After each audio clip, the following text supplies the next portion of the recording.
अच्छा, अब scalar quantities और वेक्टर क्वांटिटीज को हम ऐड किस तरह करते हैं, तो उसमें डिटेल ये है, इसीलिए हमने ये पूरी स्टोरी मैंने आपको बताई। स्केलर क्वांटिटीज में आप जो एडिशन और सब्ट्रैक्शन करते हैं वो सिंपली उनका जो मैग्नीट्यूड है वो आप ऐड या सब्ट्रैक्ट करते हैं। ठीक है, 20 seconds of time plus 20 seconds of time you get 40 seconds of time. 50 kilometres plus 200 kilometres you get 250 kilometres. 50 kg plus 10 kg is 60 kg। जो वेक्टर क्वांटिटीज हैं वो हम इस तरह ऐड नहीं कर सकते कि सिंपली हम उनके जो मैग्नीट्यूड्स हैं वो ऐड कर दें। इसकी वजह यह है कि आपने डायरेक्शन को भी अकाउंट करना है।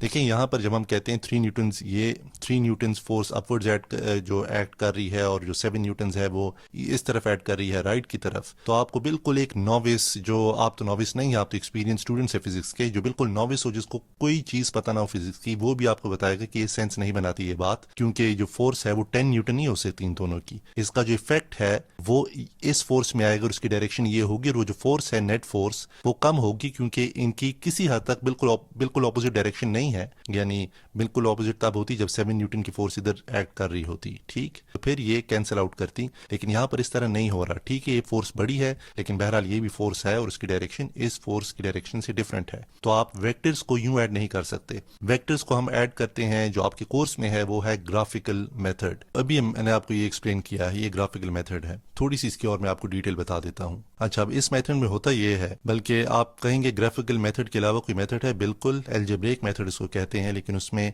जब आप वेक्टर्स ऐड करते हैं तो उसमें बहुत कॉम्प्लेक्स आपको मैथमेटिक्स चाहिए होती है, तो इसीलिए वो आपके कोर्स का इस स्टेज पर पार्ट नहीं है, सिलेबस में नहीं है। लेकिन ग्राफिकल मेथड आपको आना चाहिए।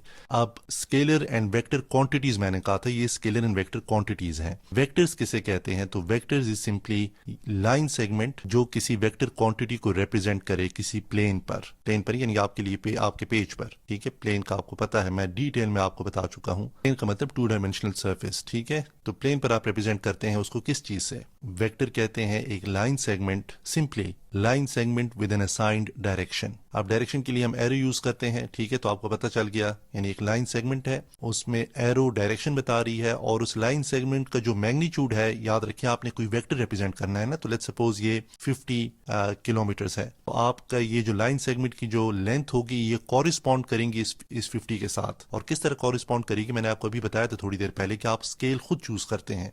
तो लेट्स सपोज हमने चूज किया है ये 5 सेंटीमीटर की लाइन है, तो जाहिर हम लिखेंगे इसको 5 सेंटीमीटर नहीं, वो तो हमने स्केल बस चूज कर लिया, तो हम मेजरमेंट की हद तक उसको लिखेंगे, हम इसको 50 किलोमीटर ही लिखेंगे। ठीक है, और हमने स्केल चूज किया होगा 1 centimetre is equal to 10 kilometre, तो उससे फिर ये 50 किलोमीटर जो है ये 5 सेंटीमीटर की लाइन से हम रिप्रेजेंट करेंगे। This is all vectors are. तो वेक्टर्स क्या है, वेक्टर सिंपली एक लाइन सेगमेंट है विद इन असाइंड डायरेक्शन, जिसका जो लेंथ है उस लाइन सेगमेंट की वो कॉरिस्पॉन्ड करती है वेक्टर के मैग्नीट्यूड के साथ, कि कितना बड़ा या छोटा है वो आप स्केल चूज करके खुद स्केल चूज करेंगे, उससे आप रिप्रेजेंट करेंगे और फिर वेक्टर्स का मैजिक शुरू हो जाएगा।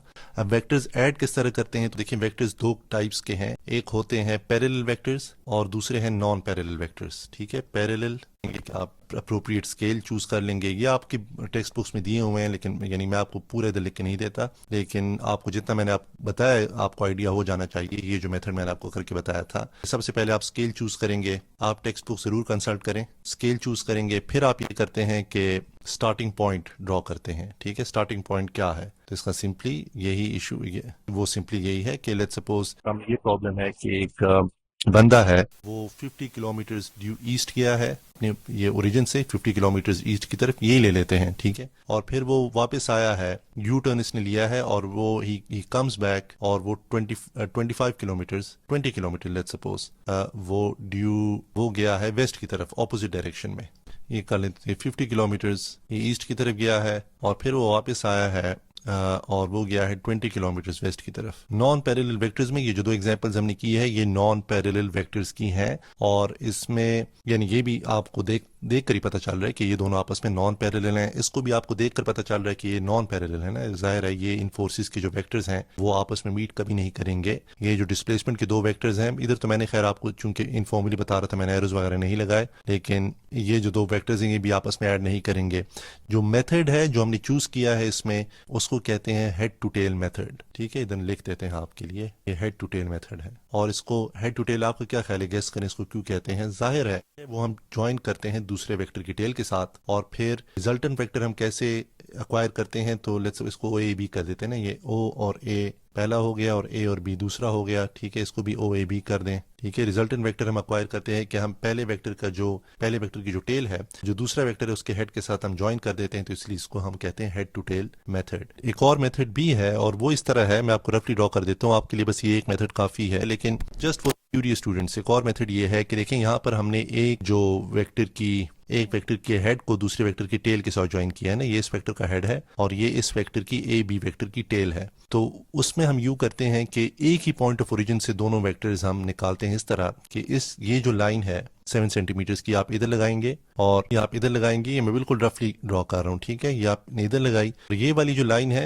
ये बजाय इसके कि इसके हेड के ऊपर लगाते आपने ओरिजिन के ऊपर लगा दी, जो उसका पहले की जो यानी दोनों एक ही वेक्टर के एक ही ओरिजिन से निकल रहे हैं। अब इसमें आपने ये करना है कि आपने इसको कहते हैं पैरेललोग्राम मेथड, और इसमें आपने पैरेललोग्राम कंप्लीट करना है। वो किस तरह, आपने सिंपली इसी लेंथ की लाइन इसके पैरेलल इस वेक्टर के हेड के ऊपर लगानी है, इसके इतनी ही लाइन, और ये जो है इस केस में ये रेक्टेंगल बनेगा ना, तो ये बन जाएगा। इस पैरेललोग्राम क्यों कहते हैं जब ये रेक्टेंगल बन रहा है, स्क्वायर बन रहा है, उसकी वजह ये है कि मैथ्स में आप पढ़ेंगे कि स्क्वायर असल में पैरेललोग्राम ही होता है, it's a special kind of parallelogram. Parallelogram की जो डेफिनेशन है वो ये है कि ये क्वाड्रिलेटरल होता है जिसमें 2 पेयर्स ऑफ पैरेलल लाइंस होती हैं जो कि स्क्वायर में होती हैं, लेकिन square is a special case. In any case ये जब बन गया, पैरेललोग्राम बना, स्क्वायर बना, रेक्टेंगल बना, जो भी है, इसका जो डायगोनल होगा वो आपको रिप्रेजेंट करेगा आपका रिजल्टेंट वेक्टर। लेकिन आपको ये मेथड बस बहुत हेड टू टेल मेथड आपको आता हो, आपको ये पता हो कि ये सम है, ये रिजल्टेंट वेक्टर जो होता है आपको पता है ना, ये सम होता है इन दोनों वेक्टर्स का, क्योंकि आप इसको ऐड कर रहे हैं ना। आपको पता चल गया स्केलर एंड वेक्टर क्वांटिटीज किसे कहते हैं, आपको उसकी एग्जांपल्स मैंने बता दी, आपको पता चल गया वेक्टर्स को हम ग्राफिकल मेथड से ऐड करते हैं और एल्जेब्रिक मेथड से ऐड करते हैं। एल्जेब्रिक मेथड बहुत ज्यादा कॉम्प्लेक्स है, इसीलिए ग्राफिकल मेथड आपके लिए बहुत है, और पैरेलल वेक्टर्स और नॉन पैरेलल वेक्टर्स को ऐड करने का हमने मेथड बताया, एग्जांपल्स हमने की, और दैट्स इट।